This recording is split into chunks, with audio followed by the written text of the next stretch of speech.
What's going on, everybody? Savage here. I hope you're having a good day, and I hope that you're enjoying Modern Warfare 2 and Warzone. We do have some updated news about Season 1 Reloaded, but if you guys do enjoy this type of content, make sure you leave a like on the video and subscribe to the channel. But first off, Season 1 Reloaded is dropping December 14th. With the Season 1 Reloaded update, we are getting 2 new operator bundles. Unfortunately, you can only unlock these operators through bundles. The first operator being Gaz, as you guys can see here, he looks really cool. The second operator being Claws. We do not know what this operator looks like. Also, with the Season 1 Reloaded update, we're getting a new weapon called the Chimera, which you can unlock via the store bundle or also an in-game challenge, which is good for you guys or for us that don't want to spend the money on bundles, especially when these camos are usually pretty bad on them. So you guys can unlock this gun through an in-game challenge. The Chimera is built off the Bruin Ops platform, so this means you're probably going to have to unlock the BASP SMG before you can actually start using the Chimera. Now, just like other bundles you guys buy, if you do buy the Chimera, of course, you'll be able to use it, but only with those attachments most likely, just like the added guns in the last Warzone. Now, what comes on the gun? Well, it seems like the gun comes with an integrated suppressor,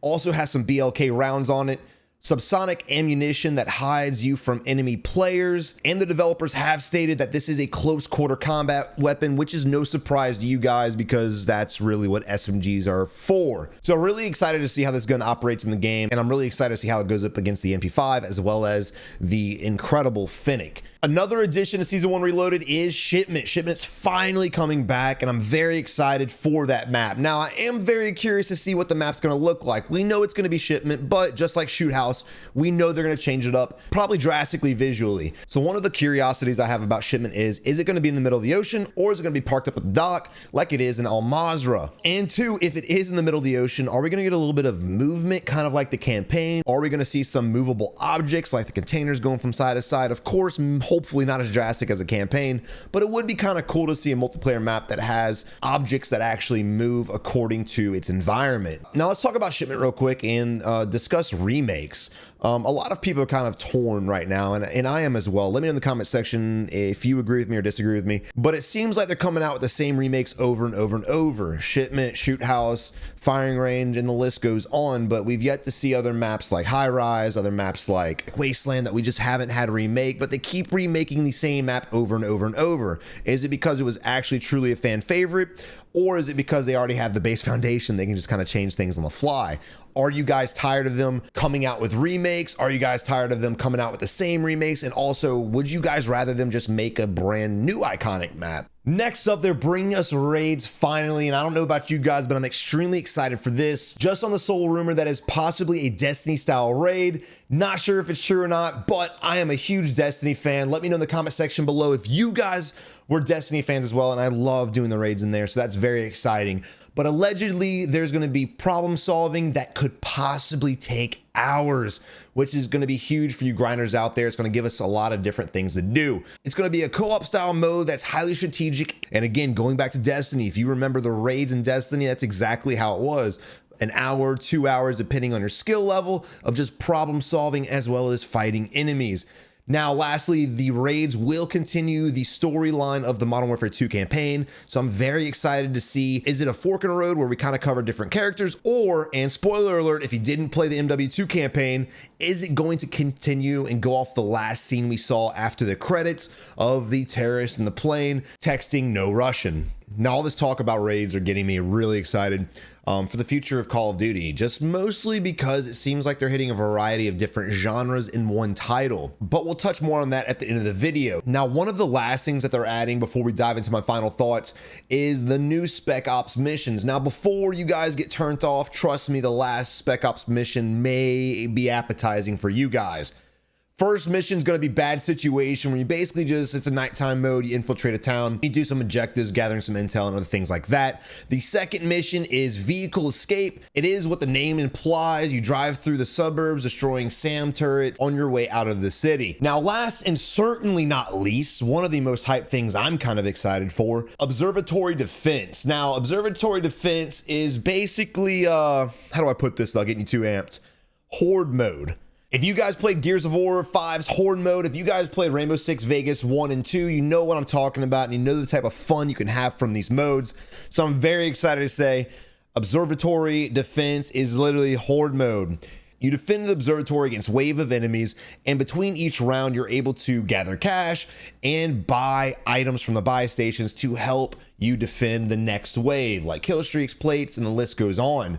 This is very exciting, and this right here is going to be a perfect segue to lead you to my closing thoughts on what we kind of touched on earlier. I'm very excited for the future of Call of Duty. Now, despite what you might think about DMZ, despite what you might think about Warzone, I really feel like they're trying to make an all-in-one game, especially with them bringing supposedly a Rocket League mode later down the road. It seems like they just want to give the most variety in one game. Now, there are a lot of issues with this game, no doubt about it, and they might be spreading themselves too thin, but I think if we just buckle up all in all, in the long run, we will have a much better experience. I mean, so far we've got multiplayer modes, which is a vast variety of modes between hardpoint, TDM, domination, search and destroy, and the list goes on. That already attacked a massive genre of different game modes. But then they added Battle Royale a few years back, and now they've added DMZ, which is a looter extraction mode. So it's basically like PUBG and Tarkov were put into Call of Duty, and there they are. But now they're adding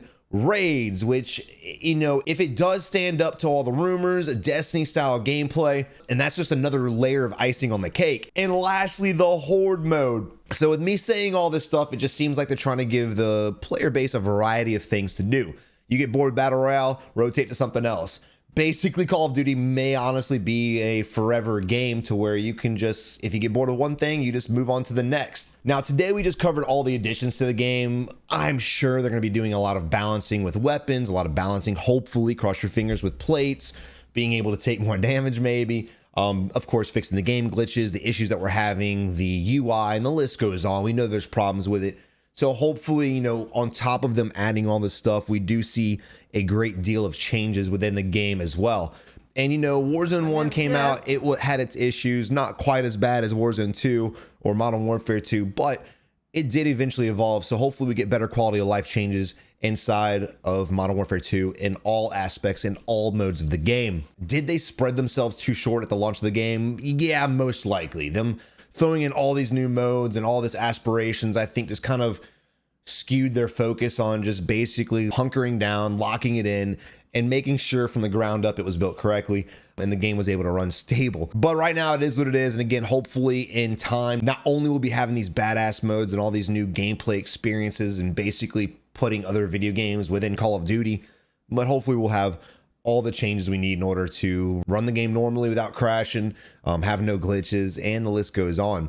Let me know what you guys think, man. Are you excited about all the additions they're adding to Call of Duty? Are you guys pumped for the future of Call of Duty franchise? What are your concerns? What are your excitements? Let me know in the comment section below. And again, guys, if you enjoy this type of content, please let me know by dropping a comment in the section below, leaving a like on the video, and also subscribing if you're not subscribed already. But I hope you have a good day. I hope you enjoyed the video. But until next time, guys, peace out.